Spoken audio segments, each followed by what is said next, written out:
I was Dark versus Bjorn is another very high-profile matchup over there. It really is, and I don't blame them, right? Beyond versus Dark is really, really good as a matchup, and again, I'm kind of salivating at the thoughts of jumping on them, but then no one would cast this series, you know, and I feel like we owe it here to at least one of our players to follow them in their run and see if they can go all the way. We owe it to one of these players to follow their run, and we also owe it to the other player to just watch their progress here. Because, oh boy, he has been shooting up. But regardless, we are going to be jumping into this fresh best-of-3 series on Royal Blood. We're at the top right-hand corner of the map, starting all the way in the top right-hand corner. We have our pink Protoss player. You love to see Protoss with this color. Our pink Protoss player coming out from the land of Korea, representing Dragon Kaizi Gaming, DKG. We have herO. And spawning in the bottom left-hand corner of Royal Blood, we have the opponent. We have the Chinese Protoss player representing the Starving Camels, Team SSLT. Can you believe your eyes? It is Firefly. And this is when we start singing,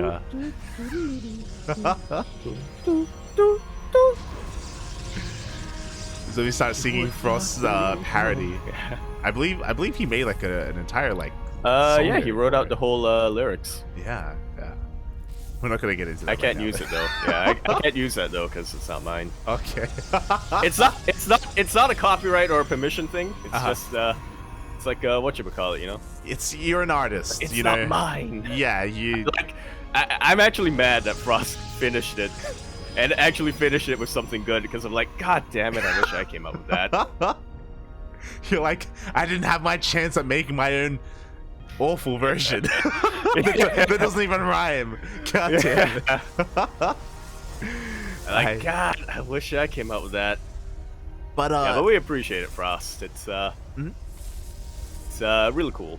100%. And Firefly has been really popping off in WTL, in World Team League. You know, Firefly is the ace player of the Starving Camels for a reason, or I think I would go as far as to say that, and has been having some really good results overall in PvZ and in PvPs as well. He almost 3-0'd Raynor. Yeah. That's all I'm going to say about that. Yeah. He won one game against Raynor. He almost got the 2-0. He should have. And then he almost beat him in the rematch during the ace. And he should have, because I would have laughed my way to the bank. But, yeah, it was very impressive regardless. I would not be surprised at all if in the next round of WTL, we even see him bumped up from a C to a B. Yeah, we have taken notes that WTL are updating the scores, and I 100% agree with you. I feel like Firefly was kind of robbed of the ace match against Raynor, to be honest. Like, he was looking so good. He was looking so damn good in the ace match against Raynor, and I felt so bad for him because after he lost the game, well, as he was losing, he smashed the desk. Like, he knew that he was in such a commanding position. But before that happens, he's in the PvP here against herO. Yeah, and PvP is obviously a very different matchup compared to PvZ. And herO is a very different player compared to Raynor. Both of them do like playing aggressive, but it's different kinds of aggression, you know? Raynor prefers that counterattack style where he goes full force. He goes full force after his opponent's after he defends his opponent's aggression. herO, on the other hand, is one who likes to go for proxies. Well, here as we see right over here. herO is going for a one base all in, essentially. You know, we have a third gateway. Sorry, we have 3 gates back at home and 1 gate across the map. This is 4 gate Blink Stalker, the tried and true. Also, is that probe stuck? I think it's stuck. It is. It's Yaku Curse. That's what we call it. The probe is stuck, but we don't need it because we are just amassing a massive amount of Stalkers. We even have 2 Adepts as well. Firefly was very quick to throw down that pylon, but he has to make sure he keeps it up. Oh. And he has kept it up for now. Exactly. herO just threatening those shades, amassing a massive amount of Stalkers. Behind this, we do have a Robo for Firefly, and Immortal is on the way, and that will help out. Oh boy, but until that moment, Firefly is going to be quite vulnerable here, as herO is not looking to transition. Not at all. He decided to go one base at the start of the game, or even before reloading into the game, and he is keeping with that one base play. Yeah, exactly. Here we go. We are rushing on forward. We blink on forward as well with our Stalkers. We can one-shot the Stalkers of Firefly. But not the Immortal. Brilliant force fields come out here from Firefly as well, just trapping half of these Stalkers and letting this Immortal get so many free shots in. The Immortal has been unscathed so far. herO only now is able to activate Guardian Shell. Yeah, exactly. Beautiful force fields, as you were saying. But here we go. We blink on forward. We do take down the overcharged shield battery as well. And herO is looking to overwhelm. And he has a window of opportunity to do this. You know, every time I see herO go for an aggressive play like this, I have to give him the edge. It's something that he has practiced so many times and has been successful with so many times in the past. But now Firefly's got 2 Immortals, and he's about to have a 3rd. Oh yeah, 2 Immortals are out. We do commit to the Shade, though. We're going to be powering down or shooting down some of these probes. But again, probe damage is not going to be enough because Firefly has already been ahead economically for so long. Oh! Yeah, herO really needs a miracle right now, and this may just be the opening that he needed. It was a bait. Well, the Immortal comes out just in time. Yeah, that would have been the opening that herO needed, if not for the fact that Firefly was continuing to pump out Immortals. GG is called, and Firefly takes game number 1 against the best Protoss player in the world.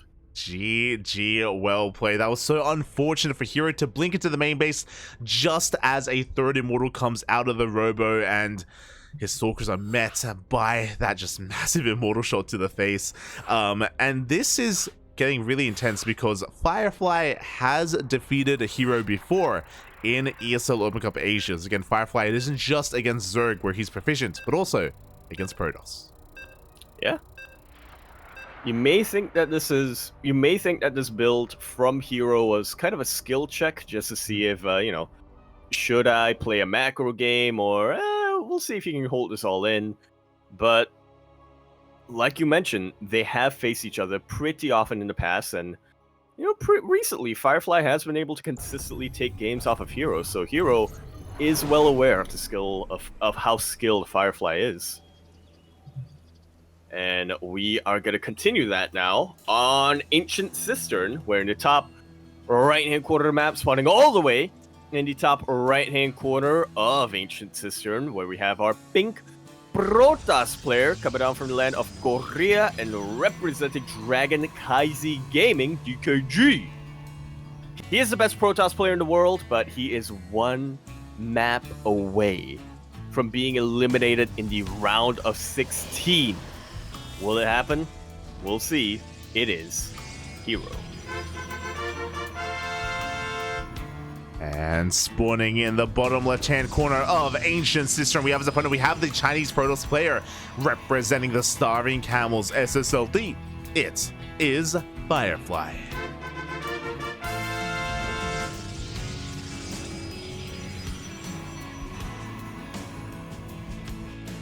Already coming into this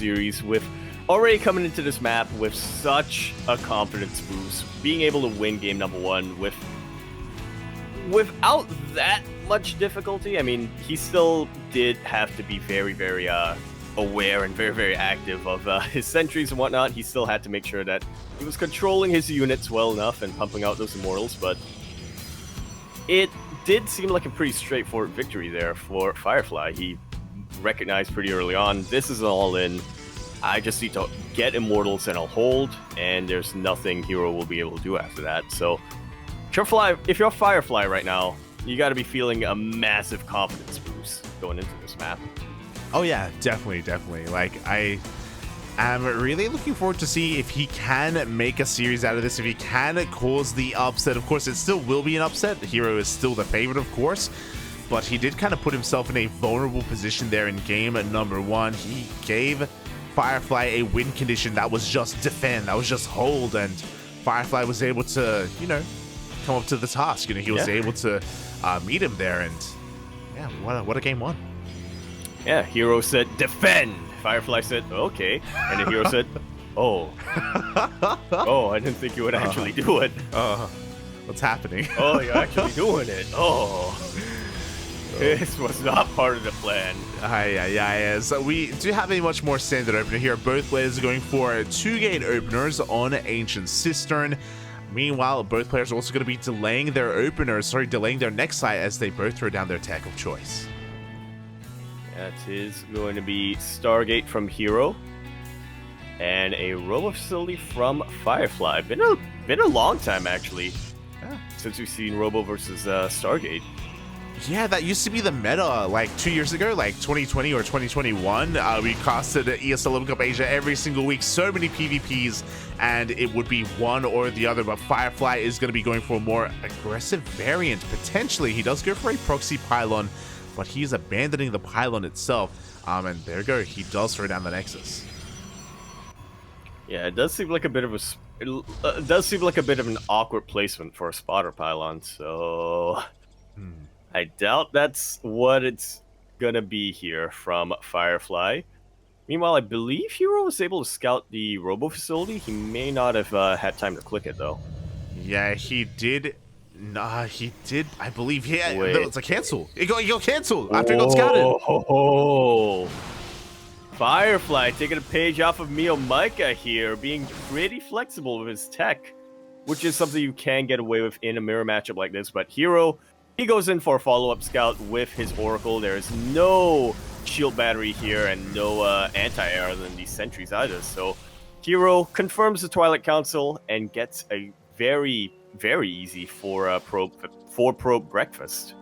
Yeah, 4 probes go down. Unfortunately, Firefly wasn't able to scout across the map and confirm herO's opener, and as a result, he just wasn't ready for that Stargate. Meanwhile, I was curious if we were going to proxy a Dark Shrine, but no, we have a Blink on the way instead. I think Firefly, if he didn't get scouted by that Oracle, he may have actually made use of this pylon and gone for a proxy Dark Shrine, but alas, 'tis not meant to be. Not yet, anyway. As Firefly confirms the follow-up here from herO, he sees, yep, that's a Robo Facility. You're not going to be too committed to the Stargate production. You know, you're not Roddy. You're not going to be spamming Phoenixes out. You're not a son of Roddy, I should say. Where is he? He may be. He may be his secret eldest. It's possible. It's possible. As you see, Trap is better contender for that, though. You're not wrong. You're not wrong. You know, Trap, he's quite tall. I don't think he's tall at all. But Wing Commander. He is the Wing Commander. We do have both of them slipping into the main base, so because that Prism 3 probe is already going to be going down, at the same time, Firefly has to reciprocate that damage. Does have 2 Adepts going across the map, but they run into... No, they avoid the Stalkers. For now, herO hasn't responded, but nope. He sees the Adepts coming out right from the corner of his eye, so he turns around. He doesn't want to allow Firefly to reciprocate that damage. For as much probe damage Firefly has sustained, he's actually not that far behind herO's own worker count. Yeah, and the wall is not a wall. The Adepts somehow shade into the main base. herO, he wasn't looking. And now probes are going to be falling left and right. The boys are being pulled at the same time. Firefly is going to be threatening the main base. And at the same time, herO also goes in with his Oracle and his Adepts. Everything, so much is all happening at the same time. Like, I gotta tell you, that's a mirror matchup for you. herO's sustaining a lot of worker damage back at home, but at least he's able to maintain... no, actually, he loses this lead. He reciprocates some damage, so Firefly doesn't have a massive lead, but he's about to just blink into the main. There we go. He blinks into the main base with his Stalkers. He has a recall available as well. herO is out of position, and he's not turning around. He's committing to the push. He does have 1 Immortal back at home to defend, but he's going to be losing a lot of Stalkers. I mean, a lot of probes. A lot of probes, and hey, a lot of Stalkers as well are going to go down over here. Oh, wait, but there's Fireflies. herO moves across the map. He is committed. He has stopped his probe production, and he is looking to end it. He knows that this is his one path to victory, and he's looking really poised to take it. He's got 2 Immortals. The third Immortal is about to make its way across the map as well. Oracle provides a lot of utility and a lot of scouting information, and of course, as long as the Warp Prism survives, he's gonna be able to reinforce this. Yeah, and I kind of wish we didn't have a Nexus right now. We need shield batteries more than anything, but here we go. The Immortals of herO pushing on forward. Firefly is being forced back into his natural. And he is, going to be locked out of his main base. Firefly blinks on forward very decisively. Just barely takes out the Warpism, but there was a very slight miscontrol there, which allowed for another warp-in of Zealots to finish up. GG is called, and herO will tie up the series 1-1. GG, well played. That was very close. Alas, Firefly was not aware about how much critical damage he dealt across the map. He was working on a third base when really he had to just throw down as many pylons and shield batteries as possible. He just had to hold on and defend to his two bases. He was a little bit greedy there in that defense, and herO ties it up. Just like so. Just like so. I mean, still, it's a little bit of a rare occurrence, right? To see herO get tied up into an ace match like this, especially in a PvP, but yeah, he's still got to give it to him. He is the favorite for a reason going into this match. Oh yeah. He is still the favorite, but this is going the distance. Yeah. No one is getting 2-0'd in this particular match.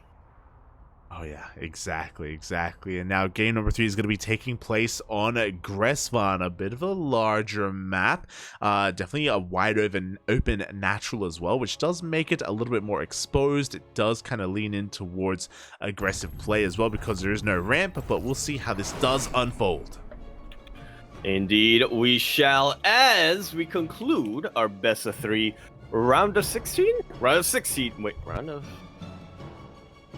I'll check the bracket later. Our best of 3 PvP here on Gresvan. Yeah, we're in the bottom right hand, round of 16. We're in the bottom right hand corner of the map, spawning all the way. In the bottom right hand corner, we have our pink Protoss player coming out from the land of Korea, representing Dragon Kaizi Gaming, DKG. We have herO.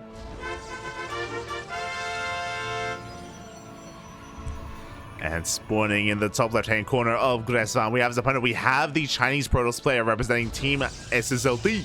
It is Firefly.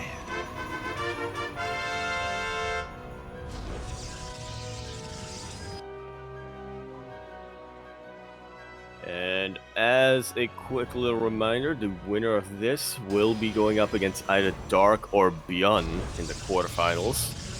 It's still a very tough road, regardless of who wins. There's still a very tough road ahead of him.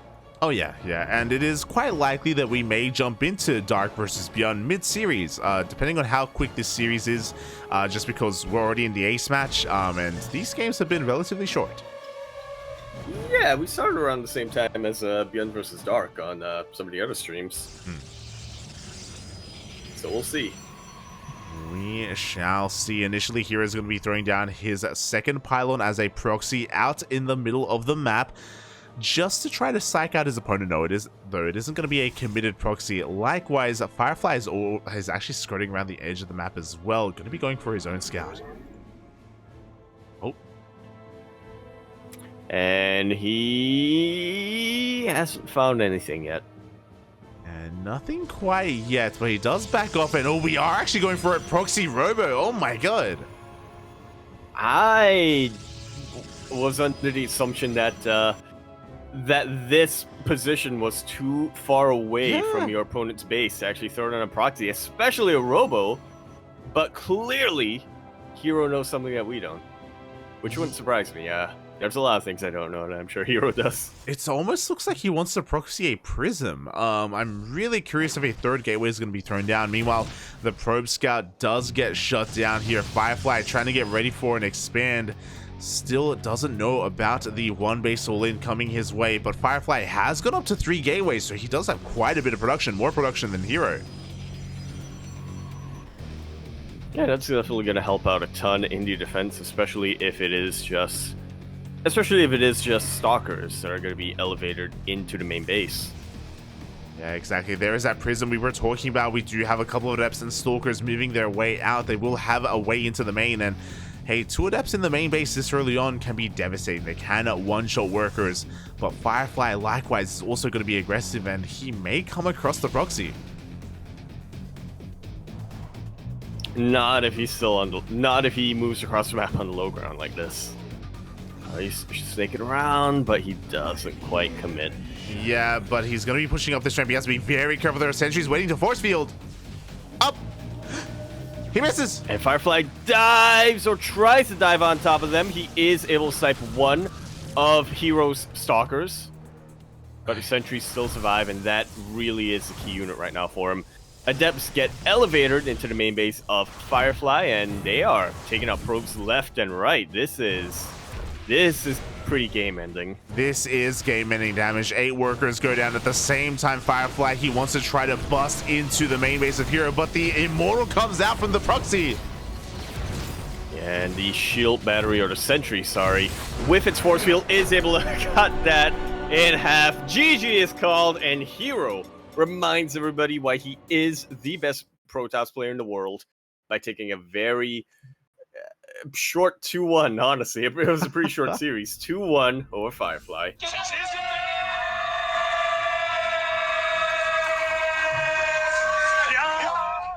Well played. GG, well played. Congratulations to herO. He does take the series 2-1, but it was a very chaotic series and a very close series, to be honest.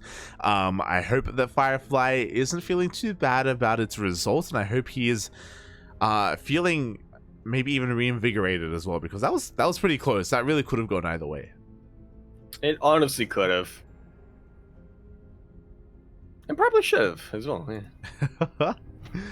Yeah. No, but yeah, very about what we expected here coming into this. herO was the heavy favorite of this series, but Firefly has been popping off quite a bit. So yeah, he lost in the end, but he did take a map here, so it really is. It's a really good sign of his progress. Oh yeah, it really is. Firefly has been improving a lot as a player these past couple of months. This year, basically, so many Chinese players have kind of been reinvigorated and gotten so much motivation. But regardless, we do have to say goodbye to Firefly here for this tournament as herO advances on to the quarterfinals, where he's going to be waiting for the winner of Beyond versus Dark. They are currently 8 minutes into their game. I think they're in game number 2, if I'm not mistaken. I believe we can try to check out some of the other streams to figure out what is going on.